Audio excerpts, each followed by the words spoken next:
Last class में हमारे जो 1857 की क्रांति के अतिरिक्त विद्रोह हुए, जैसे संथाल विद्रोह, मुंडा विद्रोह जिसको उलगुलान विद्रोह कहा गया, मोपला विद्रोह, खासी विद्रोह, ये विद्रोह हमारे क्लियर हो गए थे।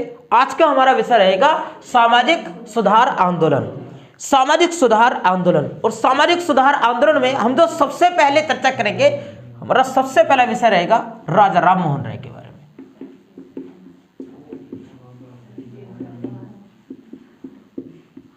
राजा राम मोहन राय कौन है? राजा राम मोहन राय, राजा राम मोहन राय ना तो ऐसे किसी परिवार में जन्मे थे कि वो समाज सुधारक बने आगे चल करके, लेकिन कुछ घटनाएं ऐसी होती है व्यक्ति के जीवन में कि वो व्यक्ति को मजबूर कर देते हैं क्रांति लाने के लिए।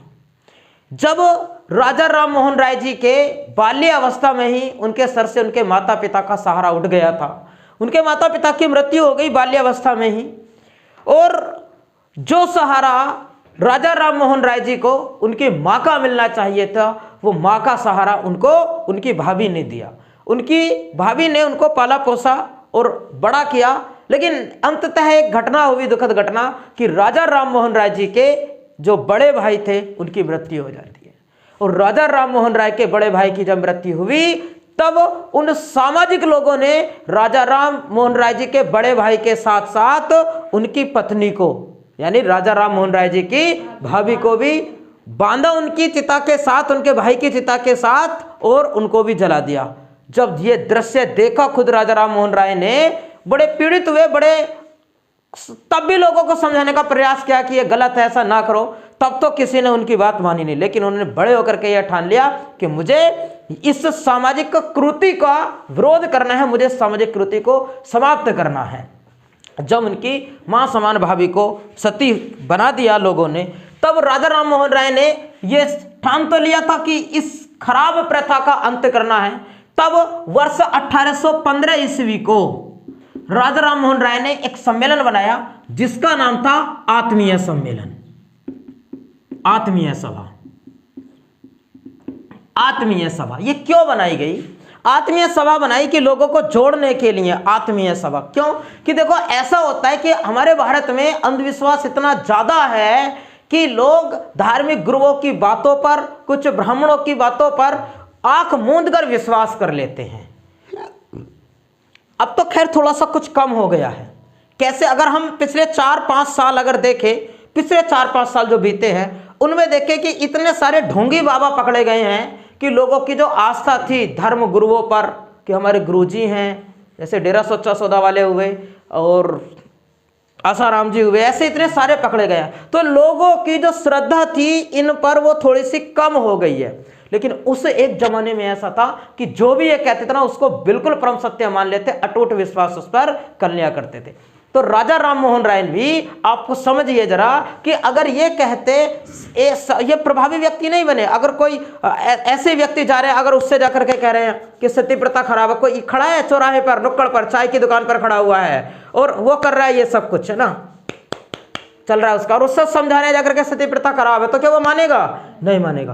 पहले अपने अंदर कुछ गुडविल लाए, गुडविल लाने के बाद एक सम्मेलन बनाया, और सम्मेलन बना करके लोगों को बैठा करके जब सिखा रहे हैं कुछ ज्ञान की बातें, और ज्ञान की बातों के सहारे के बाद अपनी ये जो कृतियां थी उनको सुधारने का प्रयास किया। 1815 ईस्वी में इस उद्देश्य से स्थापना किसकी की गई? आत्मीय सभा की स्थापना की गई। इसके बाद वर्ष 1825 ईस्वी को इन्होंने स्थापना की वेदांत कॉलेज की। वेदांत कॉलेज की स्थापना भी राजा राम मोहन राय के द्वारा की गई वर्ष 1825 ईस्वी को। इसके पश्चात वर्ष 1828 ईस्वी को, वर्ष 1828 ईस्वी को राजा राम मोहन राय जी ने ब्रह्म समाज की स्थापना की। ब्रह्म समाज की स्थापना की, और उसके पश्चात लॉर्ड विलियम बेंटिंक की सहायता से 1829 ईस्वी को सती प्रथा को समाप्त कर दिया। सती प्रथा को भारत से समाप्त करने का श्रेय गया राजा राम मोहन राय। अकेले अगर राजा राम मोहन राय लोगों को समझाते रहते तो भी बात नहीं बन पाती। उधर लॉर्ड विलियम बेंटिंक ने एक्ट जारी कर दिया कि कोई भी व्यक्ति किसी स्त्री को सती होने के लिए प्रेरित नहीं करेगा। और राजा राम मोहन राय जी ये कह रहे हैं लोगों को कि लॉर्ड विलियम बेंटिंक ने जो एक्ट जारी किया है वो सही है, ये सती प्रथा खराब थी और उन्होंने अच्छा किया कि इसको समाप्त करने का एक कानून लेकर के आए। लोग मान गए इनकी बातों को, भले 100% नहीं, लेकिन हो चुका था, लास्ट हो चुका था। आज भारत में ऐसा एक भी केस देखने को नहीं मिलता है। राजा राम मोहन राय जी, उसके पश्चात राजा राम मोहन राय को कहा जाता है, आपसे पूछे कि राजा राम मोहन राय को राजा किसने कहा? राजा राम मोहन राय को राजा कहा अकबर द्वितीय ने। राजा राम मोहन राय को राजा किसने कहा? अकबर द्वितीय ने। अब ये अकबर द्वितीय कौन है? अकबर द्वितीय वही जो मुगल काल में हम पढ़ करके आए हैं। शाह आलम द्वितीय के बाद अकबर द्वितीय आया और इन मुगल शासकों को अंग्रेजों ने 26 लाख रुपए की पेंशन निर्धारित की थी और कुछ समय के बाद इनको देना बंद कर दिया।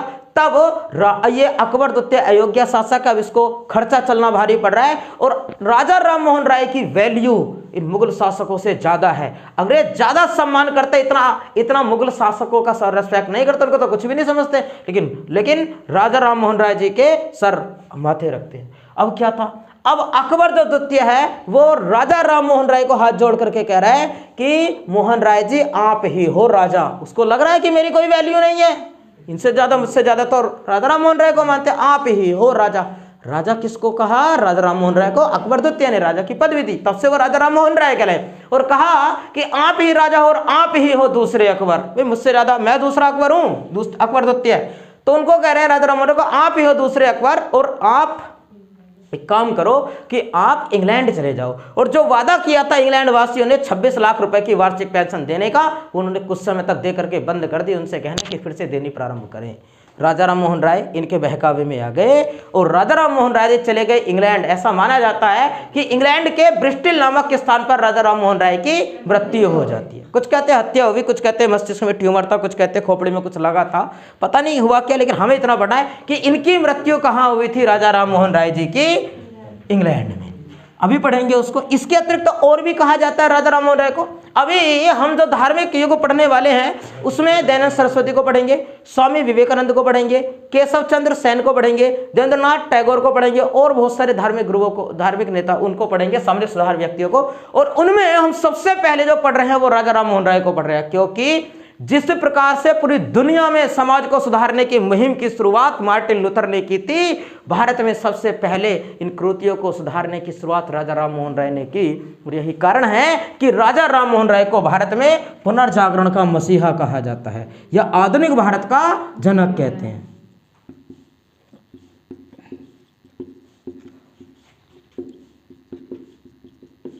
आधुनिक भारत का जनक या पुनर्जागरण का मसीहा।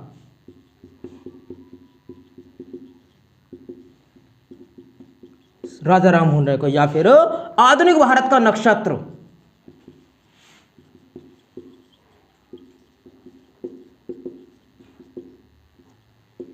नक्षत्र या फिर इन्हीं को कहा जाता है।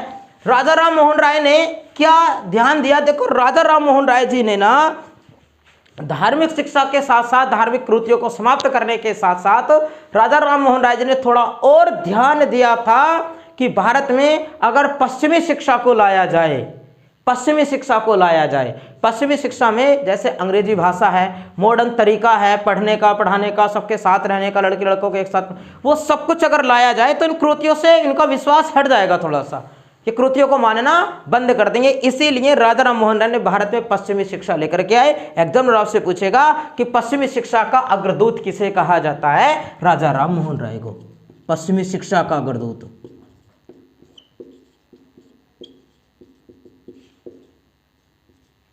ये भी कहते हैं राजा राम मोहन राय जी को। जब राजा राम, कहां बताइए, कहां बताया मैंने आपको राजा राम मोहन राय की मृत्यु कहां हुई है? बताओ। राजा राम मोहन राय की मृत्यु हुई है इंग्लैंड में, ब्रिस्टल नामक स्थान पर। ब्रिस्टल स्थान है, ब्रिस्टल ब्रिटेन का।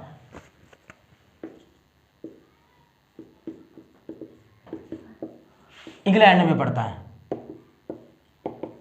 यहाँ इनकी मृत्यु हुई। और जब राजा राम मोहन राय की मृत्यु हुई तो उसके पश्चात क्या होता है, दो व्यक्ति सामने आए। इसलिए जो समाज था, यह समाज ब्रह्म समाज दो भागों में बट गया। एक तो ब्रह्म समाज और वेद समाज। ये अभी समझा रहे हैं इसको कैसे बटा, सुनिएगा जरा। जब इनकी मृत्यु हुई राजा राम मोहन राय की, तो उसके पश्चात दो व्यक्ति सामने आए। एक तो देवेंद्रनाथ टैगोर,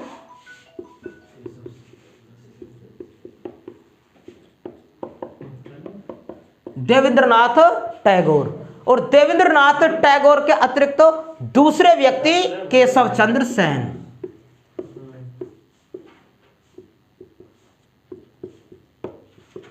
केशव चंद्र सेन।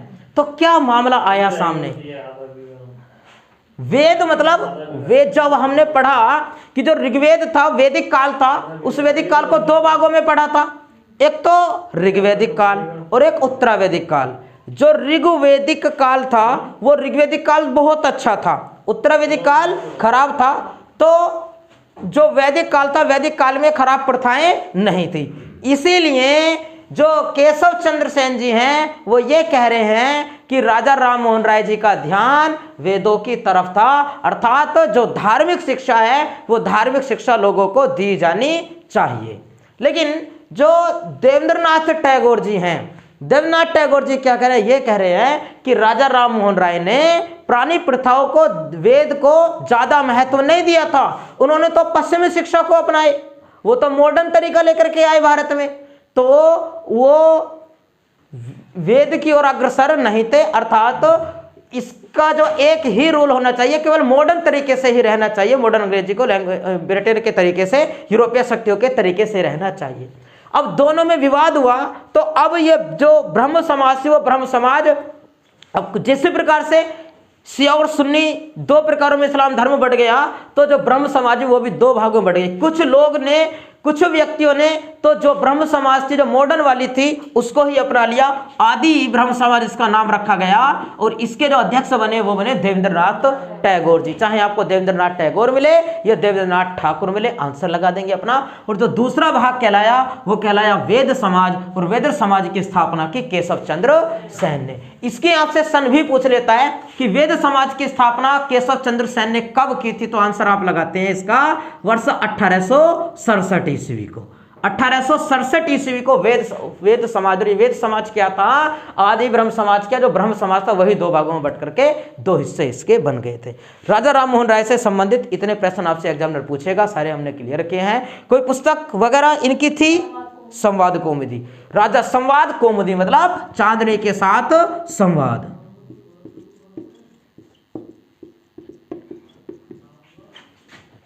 संवाद अंकी बिंदी है। संवाद कौमुदी पुस्तक की रचना किसने की, राजा राम मोहन राय जी ने संवाद कौमुदी पुस्तक की रचना की। आगे पढ़ते हैं नेक्स्ट, अगले व्यक्ति को, इनसे संबंधित जो प्रश्न पूछता है वो हो गए हैं। राजा राम मोहन राय के पश्चात दूसरे समाज सुधारक दयानंद सरस्वती जी को पढ़ते हैं। और दयानंद सरस्वती का मूल नाम था मूल शंकर। मूल शंकर दयानंद सरस्वती जी का मूल नाम था। और इनके गुरु का नाम था स्वामी ब्रजानंद।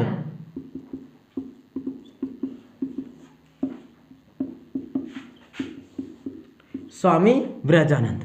दयानंद सरस्वती ने किस और ज्यादा ध्यान दिया, इन्होंने ध्यान दिया जिस प्रकार से मैंने समझाया, जो वैदिक काल था, वैदिक काल को दो पार्टों में हमने बांट लिया था, ऋग्वैदिक काल और एक उत्तरावैदिक काल। 1000 ईस्वी पूर्व से लेकर 500 ईस्वी पूर्व तक के काल को ऋग्वैदिक काल कहा गया था। उस समाज में, उस समय में जो समाज था वो 4 वर्गों में बटा हुआ था, क्षुद्र, वैश्य, क्षत्रिय और ब्राह्मण। उस समय की जो व्यवस्था थी, जाति व्यवस्था, वो कर्म पर आधारित थी। जो व्यक्ति जैसा काम करता वैसा कह देते थे उसको। और इस समय में बड़े बड़े महाजनपद, जनपद, शहर, राजा महाराजा नहीं होते थे। 10, 5, 20, 50 कबीलों का एक ग्रुप होता था और उसका अध्यक्ष बना दिया जाता था और उसका चुनाव होता था। महिलाओं का सम्मान होता था, लड़कियों को अपने भाई के साथ बैठकर पढ़ने का पूर्ण अधिकार था। घर की मुखिया माता हुआ करती थी, प्रकृति की पूजा करते थे। लेकिन जैसे जैसे ये समय आया, उत्तरावधिक काल आया, सब कुछ पलट गया। युद्ध होने लग गए, राजा महाराजा होने लग गए, जाति व्यवस्था वंश पर आधारित होने लग गई, महिलाओं का सम्मान घट गया, बहुत कुप्रथाएं इस समय में आई। तो दयानंद सरस्वती जी हमेशा ये कहते थे कि वेदों की ओर लौटो, वेदों में पूर्ण सच्चाई निहित है। आपसे एग्जामिनर यही बातें तो पूछेगा कि इनका नारा क्या था, वेदों की ओर लौटो।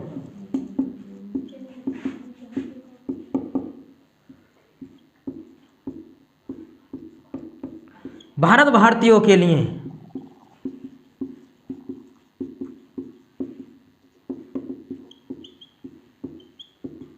और इन्होंने कहा था कि विदेशी शासन कितना भी अच्छा क्यों ना हो, वह स्वराज की तुलना नहीं कर सकता। इन्होंने जब कहा कि वेदों की ओर लौटो, वेद अच्छे थे, वेदों को अपनाया जाए, उन पर ध्यान दिया जाए, उनके जैसे बना जाए, लेकिन वेद को लोग पढ़ कहाँ पा रहे थे? वेद तो लिखे हुए थे संस्कृत भाषा में। इन्होंने क्या कार्य किया कि जो ऋग्वेद था, ऋग्वेद का हिंदी अनुवाद कर दिया।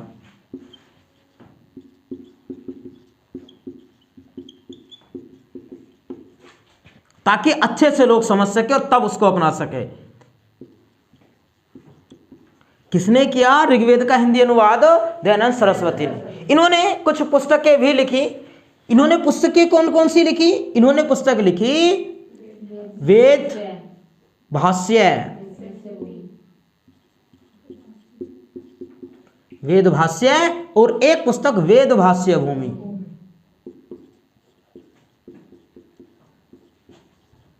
भाष्य का अर्थ होता है अभिप्राय, अर्थात वेदों का अभिप्राय, वेदों का अभिप्राय। आप मुझे बताओ सत्यार्थ पुस्तक की रचना किसने की? दयानंद सरस्वती। ये एक पुस्तक हो गई इनकी, ये पुस्तक हो गई दूसरी पुस्तक, और तीसरी पुस्तक यहां लिख रहे हैं, कौन सी बताई? सत्यार्थ प्रकाश। सत्यार्थ प्रकाश पुस्तक दयानंद सरस्वती के द्वारा लिखी गई। और समाज को सुधारने के लिए इन्होंने जो महत्वपूर्ण कार्य किया वो था आर्य समाज की स्थापना।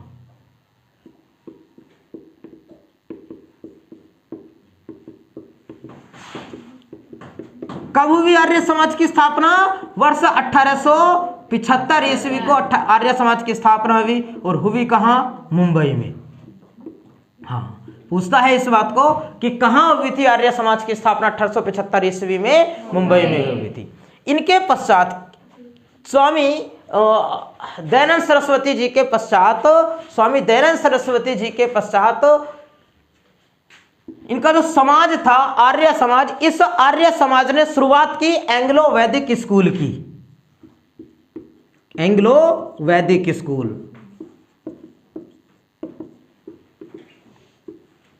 पूछेगा एंग्लो वैदिक स्कूल की स्थापना किस समाज ने की थी? आंसर लगा देंगे आर्य समाज ने। क्या था ये समझिएगा जरा इसको। आप मुझे एक बात को बताओ कि अगर आप अपने घर पर बैठकर रामायण का या भागवत गीता का अगर पाठ करते हो, हमारे हिंदू धर्म में अगर पढ़ने लग जाएं, तो मम्मी पापा डांट करके मारते, किताबें पढ़ी ना जाती हैं, इसे पढ़ लो पहले, किताब पढ़ के तुम पहले कुछ बन जाओ, तुम हो गए बुढ़े डेरे। बात भी सही है और सही भी है। अभी कोई ये सब पढ़ने की उम्र थोड़ी ना है। वे बुजुर्ग क्या सब काम से निपट लिए हैं, कहते ना कि गंगा नहा लिए, तो गंगा अगर नहा लिए हैं, सब काम से निपट लिया है, तब तो ये सब करने चाहिए। गीता रामायण वो उनका काम होता है। अगर हम इन किताबों को छोड़ करके अभी से वेद पुराण गीता भागवत गीता अगर पढ़ने लग जाए, तब या तो इसको पढ़ रहे तो नौकरी कैसे मिलेगी, अपने बच्चों को भरण पोषण कैसे कर पाएंगे, कौन हमें आगे रिस्पेक्ट दे पाएगा? क्योंकि सब कुछ नौकरी ज्ञान इससे तो सब कुछ मिलेगा। तब क्या कहा इन्होंने दिमाग लगाया। ये भी लोगों को ये जो आर्य की वेदों की बातें बताया करते थे, तो कोई जब ये कह रहे हैं कि वेदों की ओर लौटो, वेदों को पढ़ो, तो एक युवा लड़का क्यों पढ़ेगा? उससे रोजी रोटी थोड़ी ना चलेगी उसकी। तो इन्होंने दिमाग लगाया, दिमाग, आर्य समाज के लोगों ने दिमाग लगाया, और इन्होंने दिमाग लगा करके एंग्लो वैदिक स्कूल की स्थापना कर दी। एंग्लो वैदिक का मतलब क्या है कि एक ऐसा स्कूल बनाया कि उसमें वैदिक शिक्षा तो दी ही जाएगी, लेकिन कुछ एंग्लो जैसे यूरो। एंग्लो का मतलब तो मैंने आपको समझाया था क्या होता है। एंग्लो का मतलब कितना बिहार तो को याद है? एंग्लो का मतलब ये था कि जब भारत में यूरोपीय लोग आए थे, यूरोपीय लोग आए और ईसाई धर्म को वो मानते थे, और उन ईसाई धर्म के मानने वाले लोगों ने भारतीय महिलाओं से, भारतीय स्त्रियों से विवाह कर लिया था। इन महिलाओं ने भारतीय स्त्रियों से विवाह कर लिया और ये भारत में रहने लग गए। भारतीय स्त्रियों ने इनको ही अपना सब कुछ मान लिया। लेकिन जब ये 200-250 वर्षों तक ये सब चलता रहा, लेकिन जब भारत आजाद हुआ तो अंग्रेजों के लिए, यूरोपियों के लिए शादी विवाह को इतना महत्व थोड़ी ना रखता है। जब घोषणा हुई कि भारत आजाद होगा, उनको छोड़ करके जाना पड़ेगा हमारा देश, तो ये लोग चुप कान दबा के चुप निकल लिए और स्त्रियों को वहीं छोड़ गए। स्त्रियों के साथ साथ उन स्त्रियों से उत्पन्न जो पौध थी, उस पौध को भी यहीं छोड़ गए। अब ये पौध भी और ये स्त्रियां भी, ये रह गए भारत में यहीं। अब आप बताइए कि भारत में ये तो मिलावटी वाले हैं, ये वाली पौध, और भारत में कुछ जो प्योर वाले थे इंडियन, जिनके मम्मी डैडी दोनों कैसे हैं, इंडियन हैं। इन दोनों को अगर देखा जाए तो किनकी ज्यादा रेस्पेक्ट करेंगे भारतीय इन वालों की? इनको गलत नजर से देखेंगे कि नहीं देखेंगे? इनको तो गलत नजर से देखेंगे। तब क्या हुआ? तब ये तो भारतीय संविधान का अनुच्छेद नंबर 14 का उल्लंघन हो गया, अनुच्छेद नंबर 15 का उल्लंघन हो गया। जाति, धर्म, लिंग, वंश के आधार पर भेदभाव, समानता का अधिकार 14, ये सब उसका उल्लंघन हो गया। तब क्या कार्य किया गया?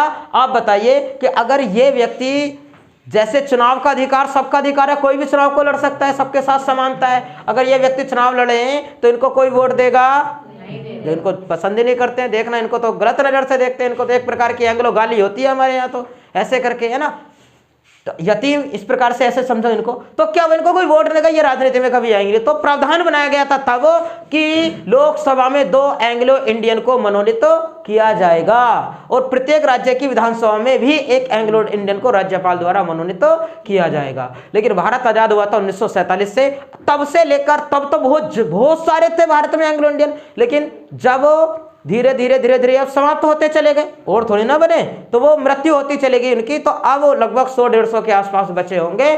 तब संसद ने ये डिसीजन लिया कि अब लोकसभा में और विधानसभा में एंग्लो इंडियन मनोनीत नहीं किए जाएंगे, क्योंकि बच्चे ही कितने हैं, अब थोड़े से तो बच्चे थे, तो अब उसको समाप्त कर दिया गया था। ये था एंग्लो इंडियन। एंग्लो का मतलब आपको समझ आया क्या है? हाँ, तो एंग्लो का मतलब यह है कि भारतीय तथा यूरोपीय दोनों का मिश्रण और वैदिक। हिंदी भी सिखाएंगे, संस्कृत भी सिखाएंगे, सभ्यता भी सिखाएंगे, उसके साथ एंग्लो मतलब अंग्रेजी भी सिखाएंगे। सब कुछ सिखाया जाएगा, साइंस भी पढ़ाई जाएगी इसी में, फिजिक्स केमिस्ट्री सब पढ़ाया जाएगा इसी के अंदर ही। केवल अगर फिजिक्स केमिस्ट्री बायो कोई पढ़ाने लग जाए तब क्या होगा? तब वैदिक ज्ञान नहीं आ पाएगा, और केवल वैदिक को पढ़ाएंगे तब ये अपने भविष्य को कैसे संभालेंगे? दोनों बातों का ध्यान रखते हुए इन लोगों ने दिमाग लगाया, क्या कार्य किया? एंग्लो वैदिक स्कूल। जवाहर नवोदय विद्यालय में पूछा गया सवाल है कि एंग्लो वैदिक स्कूल की स्थापना किस समाज ने की थी? आर्य समाज ने। और आर्य समाज की स्थापना किसने की? दयानंद सरस्वती ने। इसको नेक्स्ट अब पढ़ते हैं। स्वामी विवेकानंद जी के बारे में जानकारियां प्राप्त करते हैं। स्वामी विवेकानंद जी का जन्म हुआ 12 जनवरी को, 12 जनवरी वर्ष 1863 ईस्वी को, 12 जनवरी 1863 ईस्वी को इनका हुआ जन्म। और स्वामी विवेकानंद का जो मूल नाम था वो था नरेंद्रनाथ दत्त।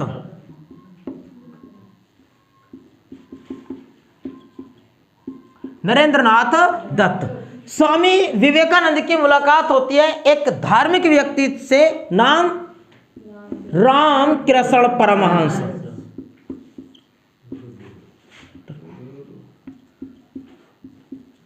रामकृष्ण परमहंस। रामकृष्ण परमहंस जी हैं इनके गुरु का नाम, गुरु रामकृष्ण परमहंस। बताइए जरा क्या है मूल नाम? नरेंद्रनाथ दत्त। और जन्म 12 जनवरी 1863। ये इंपॉर्टेंट बात है, आगे इसका जिक्र आएगा। 12 जनवरी को इन्हीं के सम्मान में मनाते हैं राष्ट्रीय युवा दिवस। राष्ट्रीय युवा दिवस इनके सम्मान में मनाया जाता है। स्वामी विवेकानंद जी सामान्य से परिवार में जन्मे और धर्म के प्रति आस्था थी, समाज सुधार के प्रति इनकी आस्था रही स्वामी विवेकानंद जी की। और फेमस हो गए तब जब उसी समय में यूएसए के अंदर सुंदर से शहर शिकागो में वर्ष 1893 ईस्वी को धर्म सम्मेलन में भाग लिया।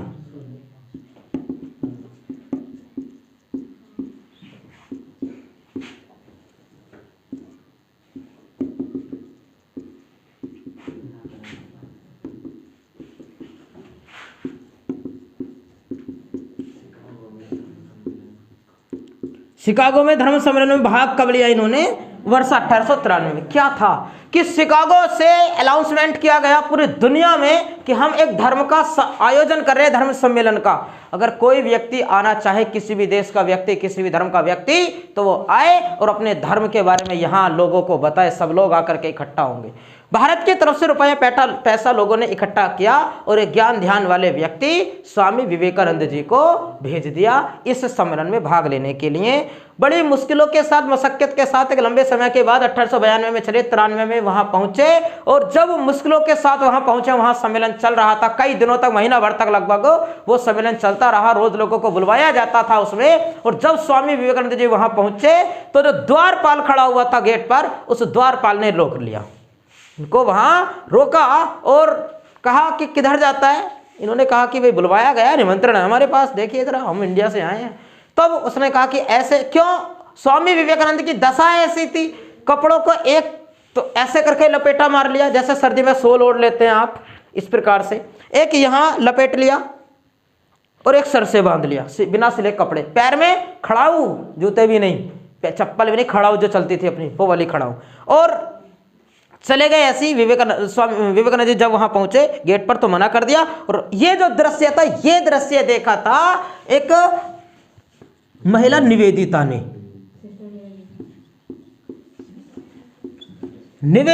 ये दृश्य देखा। जब उनको लौटाया गया, वो तुरंत दौड़ी दौड़ी जाती है महल में और उस हॉल में, मतलब जहां पर सम्मेलन चल रहा था, वहां से निवेदन करती है कि आपने निमंत्रण क्यों भेजा था? एक व्यक्ति आया और उसको आपके द्वारपाल ने अंदर भी एंट्री नहीं होने दिया और बाहर ही भेज दिया उसको, तो ये तो आपकी गलत बात है, उसको बुलवाया जाना चाहिए। अंग्रेज ने सोचा कि चलो बुलवाते हैं जरा। बुलवाया गया और जब आया वो व्यक्ति हॉल में, जब एंट्री की, तो जो प्रवचन सुनाने वाला व्यक्ति, धर्म व्यक्ति जो अपने धर्म के बारे में बता रहा है, वो बोल रहा है, सब लोग उसको देख देख के हंस रहे। स्वामी विवेकानंद जी को देख करके सब हंस रहे। जब वो आए, क्यों? वही ये कहां से आ गया? पैरों में चप्पल नहीं, पता नहीं लकड़ी के क्या पहन आया, कपड़े भी सिले हुए नहीं है, ऐसे लपेट के भागी आया। ये क्या क्या बात करेगा? लोगों को पता चला कि भारत का रहने वाला है, भारत का रहने वाला है। ये क्या बोलेगा? ये तो जीरो देश का रहने वाला है, ये शून्य देश का रहने वाला है, इसकी कोई वैल्यू नहीं है इनकी, ये तो गुलाम देश का, काले देश का रहने वाला व्यक्ति है। ये हिंदू धर्म को मानता है। हिंदू धर्म की तो पुस्तकें भी, भारत में जो पुस्तक है हिंदू धर्म की, रामायण भागवत गीता, वो सबसे नीचे रखी हुई थी। लोग कह रहे हैं कि सबसे नीचे रखी हुई है इनकी पुस्तकें, तो इनकी कोई वैल्यू नहीं है। ये क्या क्या बोलेगा? लोग हंस रहे हैं उन पर विवेकानंद जी पर, लेकिन कोई बात नहीं, विवेकानंद जी सब कुछ सुनते रहे। और फिर जब आमंत्रित किया गया विवेकानंद जी को मंच पर, जब वो पहुंच गए ऊंचे से मंच पर, तब लोग और जोर से हंस रहे हैं। क्यों? क्योंकि पहले दिखाई नहीं दे रहे थे, किसी किसी को दिखा। 7000 लोग थे उस हॉल में, सबको कोई नहीं दिखाई दे रहे थे, तो बस हंस रहे थे ऐसे ही। लेकिन अब स्पष्ट रूप से अब दिखाई दे रहे हैं, अब तो पैरों की चप्पल भी दिखाई दे रही है, वो लिपटे हुए कपड़े भी दिखाई दे रहे हैं, सब लोग हंस रहे हैं। कोई बात नहीं, हंस लो।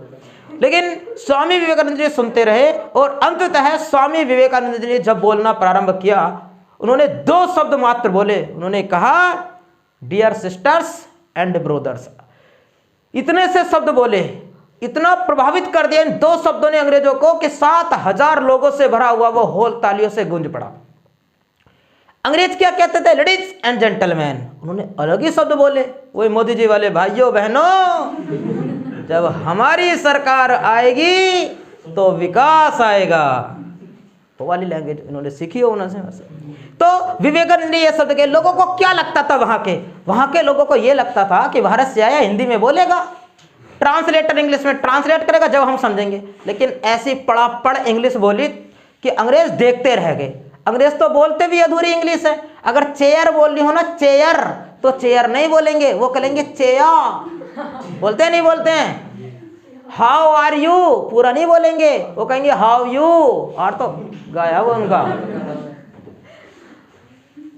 ऐसे बोलते हैं। लेकिन ऐसे स्पष्ट रूप से इंग्लिश बोली, लोग देखते रह गए, दंग रह गए। ऐसी ऐसी एक तो बोलने का तरीका, उसके बाद उन्होंने प्रभावित किया अपने वचनों से। आप कहते हो कि मैं गरीब देश का रहने वाला हूं, एक गुलाम देश का, एक जीरो देश का रहने वाला हूं, आपको मालदार किस देश ने बनाया है?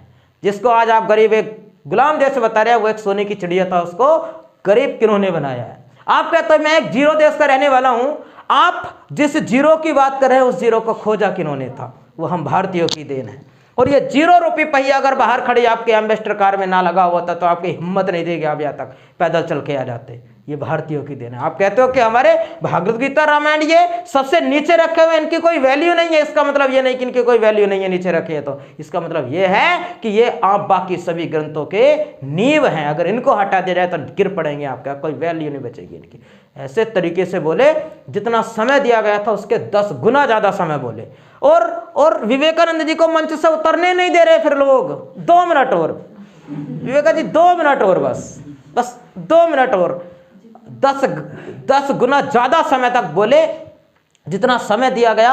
और अंततः जब स्वामी विवेकानंद जी स्पीच देने से पहले कोई वैल्यू नहीं, कोई जानता ही नहीं था उस समय में, तो स्वामी विवेकानंद जी वहीं सड़कों पर रह करके अपना जीवन बिताते थे। वहीं एक बना ली होगी झोपड़ी झुग्गी सी, उसमें जैसे मलिन बस्तियां पाई जाती है, कहाँ, मेरठ वाले क्षेत्र में, वहां करके ऐसे करके रहते थे। तो अंग्रेज फिर इनसे निवेदन कर रहे हैं कि विवेकानंद जी आप हमारे पास चलिए, हमारे घर चलिए, वहां पर रहना, वहां आप यहाँ कहाँ सड़कों पर। अरे नहीं, मेरी ये कोठी है, मेरे लिए तो यही मेरा महल है। मैं सोगे योगी सन्यासी व्यक्ति हो, मेरे परंपरा का विरोध होगा कि मैं एक महल में जाकर के, राजा के यहाँ जाकर के, मतलब आपके यहाँ जहाँ करके भोजन ग्रहण करूं ये।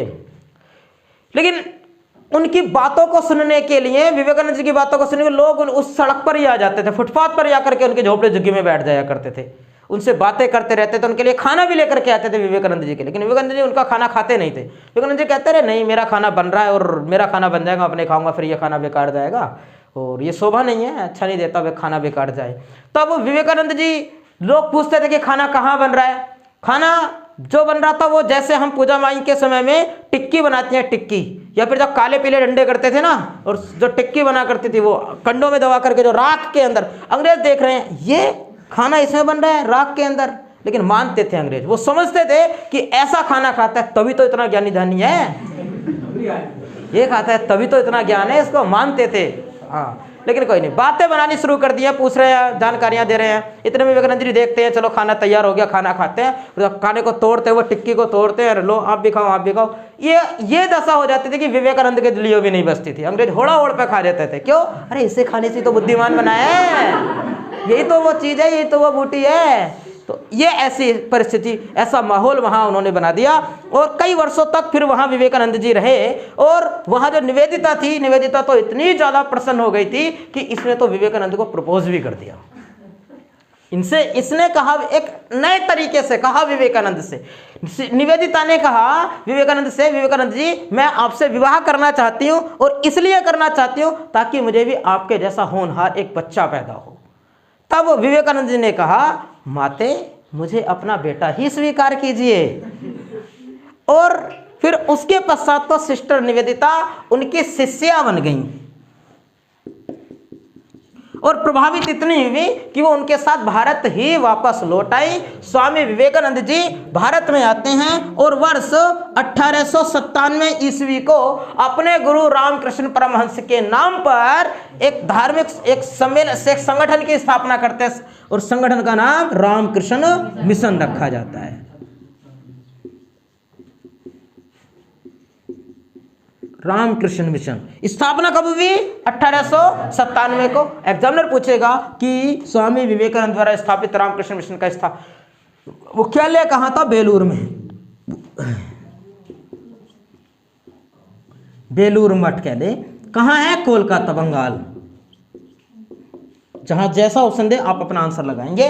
इसके अतिरिक्त तो स्वामी विवेकानंद जी के सम्मान में एक स्मारक का निर्माण किया गया है। स्मारक का नाम है रॉक मेमोरियल। इसको पूछता है कि रॉक मेमोरियल कहां स्थित है? कन्याकुमारी में। ये रॉक मेमोरियल है कन्याकुमारी के अंदर। किससे संबंधित? विवेकानंद के याद में इसको बनाया गया है। विवेकानंद जी की जो मृत्यु हो गई वो हो गई वर्ष 1902 ईस्वी को। 1902 ईस्वी को लगभग 40 वर्ष दिए, और 40 वर्ष ऐसे जिए जैसे उगता सूरज। उगता सूरज, भले ही थोड़े समय के लिए। यही कारण रहा कि लोग विवेकानंद जी को क्या कहते हैं? युवा पुरुष। युवा पुरुष कहते हैं। और इसके अतिरिक्त इनको कहा जाता है तूफानी हिंदू। तूफानी हिंदू। विवेकानंद जी ने ज्यादा ध्यान तूफानी हिंदू यानी धर्म की तरफ नहीं दिया। ये बातें ऐसे कहते थे कि सबको पसंद आनी चाहिए, ये बातें ऐसी कहते थे कि सबको पसंद आनी चाहिए, समाज सुधारक वाली बातें कहते थे। अगर धर्म की बातें कहते, धर्म की बातें अगर ये कहते तो इतने फेमस शायद ना भी हो पाते। ये क्या कहते थे? उठो जागो और लक्ष्य प्राप्ति तक रुको मत। कौन कहते थे? विवेकानंद जी कहते। विवेकानंद जी का कहना था कि आप दौड़ो, और आप दौड़ नहीं सकते तो आप चलो, आप चल नहीं सकते तो आप रेंगो, रेंग नहीं सकते तो घसीटो, पर रुको मत, क्योंकि रुका हुआ व्यक्ति मृत्यु के समान माना जाता है। ऐसे ऐसे बातें बनाया करते थे लोग, इनसे इतने प्रभावित रहते थे। इन्होंने 2 पुस्तकें भी लिखी और इनकी पुस्तकों का नाम था ज्ञान योग और कर्म योग।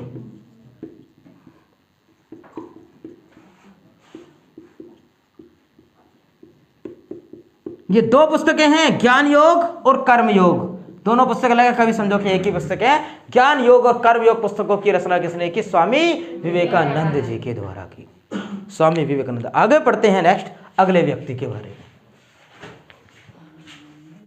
थियोसॉफिकल सोसाइटी की स्थापना हुई तो वर्ष 1875 ईस्वी को थी, 1875 ईस्वी को, और की थी मैडम ब्लावास्की ने।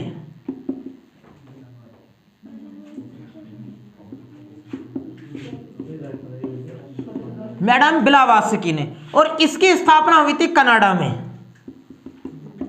कनाडा में इस संगठन की स्थापना। ये संगठन क्या था? बात को समझिए। ये संगठन था कि जिस प्रकार से अंग्रेजों ने भारत में रहते हुए भारतीय लोगों की जो प्राचीन परंपराएं थी, उन परंपराओं पर बैन लगा दिया था। माथे पर तिलक नहीं लगाने देते थे, पुरुषों को कानों में बालियां नहीं पहनने देते थे अंग्रेज। तो आप मुझे बताओ कि क्या भारत ही अकेला अंग्रेजों का गुलाम था? नहीं, ऐसे ऐसे तो 54 देश थे जो अंग्रेजों के गुलाम थे। अंग्रेज उन देशों में रहते हुए भी वहां की संस्कृति को, वहां की सभ्यता को समाप्त करते थे। अंग्रेज वहां पर भी ऐसे लोगों पर बैन लगाते थे जो उनकी संस्कृति थी उसको समाप्त करते थे, प्रतिबंध लगा दिया करते थे। तब मैडम ब्लावास्की जो कनाडा के, उनके द्वारा ये डिसीजन लिया गया कि जगह जगह पर ये जो अंग्रेज गलत कार्य कर रहे हैं इसको रोका जाए, और जगह जगह पर एक ग्रुप बनाए गए, एक हेडक्वार्टर इनके बनाए गए। और इसका उद्देश्य क्या था कि अंग्रेज जो संस्कृति को समाप्त कर रहे हैं उसको रोका जाए, उनकी संस्कृति बनी रहे। हो गया क्लियर? इसकी एक ब्रांच हमारे भारत में भी खुली, और हमारे भारत में कहां खुली? अड्यार में।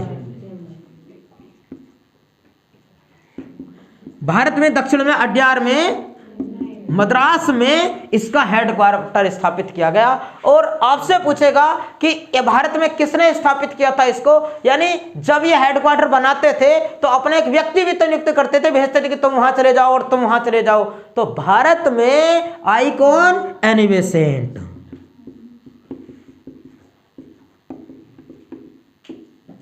ठीक, वहां उसे जो कौन आई इसके हेड बनकर के? एनी बेसेंट आई। अड्यार में थियोसॉफिकल सोसाइटी का मुख्यालय कहां बनाया गया? दक्षिण में, तो अड्यार में। ऐसे पूछते हैं। नेक्स्ट आगे पढ़ते हैं अदर संगठनों को। इनके अतिरिक्त तो अन्य कुछ छोटे सामाजिक सुधार आंदोलन चले जिनके नाम और जिनके प्रवर्तक लिखे गए बोर्ड पर। अहमदिया आंदोलन चलाया मिर्जा गुलाम अहमद ने। और ये अहमदिया आंदोलन क्या है? ये अहमदिया आंदोलन और खुदाई खिदमतगार, ये दोनों जो आंदोलन है ये वही हैं। ये लोग ये कह रहे हैं अंग्रेजों के सामने कि जो हमारी परंपराएं हैं, जो हमारे रीति रिवाज हैं, जो हमारे नमाज के नियम हैं, आप उन्हें मानने दो। क्योंकि जिस प्रकार से हिंदू लोगों पर बैन लगा रखा है अंग्रेजों ने उनकी प्रथाओं को मानने से, इस्लाम वर्ग के लोगों पर भी वो बैन लगा रहे हैं। इसी उद्देश्य से खुदाई खिदमतगार आंदोलन चला और अहमदिया आंदोलन चला। और एक और पढ़ाया मैंने आपको कल, जो पटना जिसका केंद्र था सैयद अहमद ने जिसको चलाया था, वहाबी आंदोलन। याद आया? वहाबी आंदोलन। ये तीनों आंदोलन का उद्देश्य यही था। तत्वबोधनी सभा की स्थापना देवेंद्रनाथ टैगोर के द्वारा, इसकी सन पूछता है इसलिए मैंने लिख दिया है, वर्ष 1839 ईस्वी को। देव समाज की स्थापना शिव नारायण अग्निहोत्री ने। देव समाज की स्थापना शिव नारायण अग्निहोत्री ने। प्रार्थना समाज की स्थापना आत्माराम पांडुरंग, वर्ष 1867 ईस्वी को इसकी स्थापना हुई। सत्यशोधक समाज की स्थापना ज्योतिबा फुले ने की थी। इसका प्रश्न भी पूछता है कि सत्यशोधक समाज की स्थापना ज्योतिबा फुले ने क्यों की थी? दलित एवं पिछड़े वर्गों के उत्थान के लिए। आंसर एक बार और सुनो, दलित एवं पिछड़े वर्ग के उत्थान के लिए सत्यशोधक समाज की स्थापना ज्योतिबा फुले ने की और भारत सेवक समाज की स्थापना गोपाल कृष्ण गोखले ने। एक बार आप मुझे बताएंगे जल्दी जरा, लिखे तो गए होंगे सभी के, बताओ। अहमदिया आंदोलन किसने चलाया? मिर्जा गुलाम अहमद। तत्वबोधिनी सभा की स्थापना देवेंद्रनाथ टैगोर। देव समाज की स्थापना शिव नारायण अग्निहोत्री। प्रार्थना समाज की स्थापना आत्माराम पांडुरंग और सत्यशोधक समाज की स्थापना ज्योतिबा फुले। उद्देश्य और बताइए जरा। पिछड़े वर्गों का उत्थान, भारत सेवक समाज की स्थापना गोपाल कृष्ण गोखले ने और खुदाई खिदमतगार नामक संगठन खान अब्दुल गफ्फार खान के द्वारा शुरू किया गया। बाकी मिलते हैं नेक्स्ट वीडियो में।